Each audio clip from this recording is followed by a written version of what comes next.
Okay, so today we received this unibody board, and we added a fan to it to check and see, and a power adapter and the DC jack.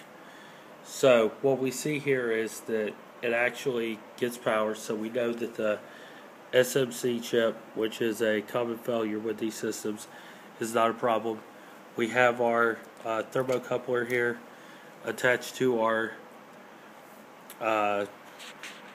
CPU, because what we're going to do is try to turn this on and see if we can get it to boot. Now, the fan we probably really won't need, because it's not going to turn on the fan. So what we have is a temperature of 78 degrees as far as the GPU and all are concerned. So what we're going to do is take this and hook it up, and as part of our diagnostics we're going to see that it actually turns on. So with these systems you have a few shortcuts, and on them you're going to have what is called a keyboard bypass, and you just have to find the right set of dimples to short out. So what we're going to do is, the simplest way is to check it by temp. So we're going to take and see if we can't find these to actually register. And I think the ones that we need for this are located here.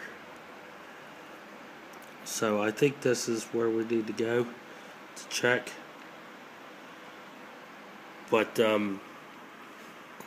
I could be wrong. So what happens is, the pads here, what you do is you touch the pads, and by touching these pads what you're doing is causing a short, and it's a actual method to turn on your board.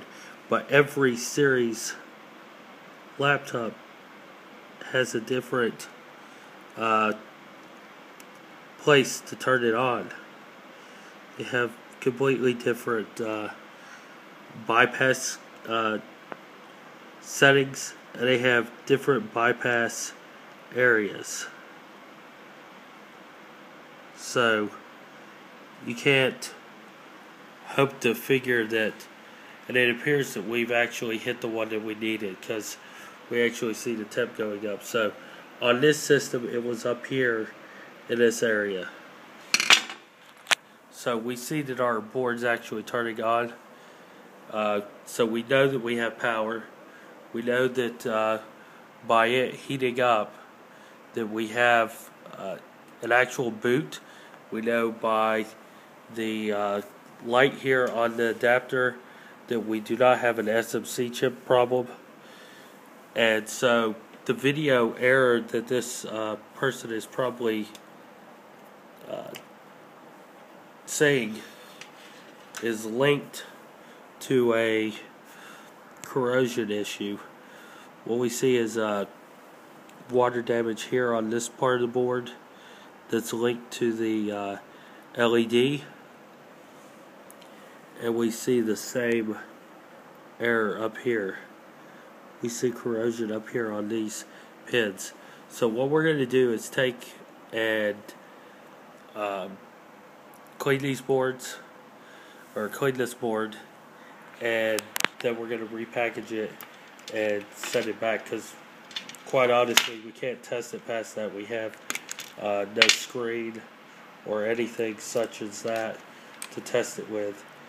I might be able to check and see if we can get a screen, but most likely we're just going to clean it up, and that's going to be the end of this repair right here. But the basics, as far as turning it on, it turns on, so we know that the fuse here is good, and we know that the fuses on other parts of the board are good. But we'll go from there and see what we can find as far as cleaning it up and getting it from there. Okay, so we have our system hooked up we do have power to it, and we have it hooked up for our keyboard bypass. So what we're going to do is touch our trigger, and now it's going to take it a few moments to start up, but since we've cleaned this, we should see the screen engage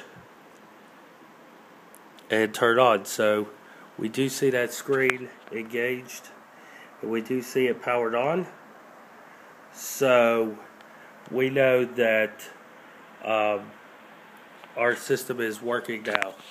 We've cleaned up whatever damage may be associated with it, and we've actually fixed this board. So we're good to call it complete. It's ready to go out, be shipped back to the customer, and we know that we have a good working board that turns on. It did turn on before in show video, and now it does. So we're going to call this one tested, diagnosed, repaired.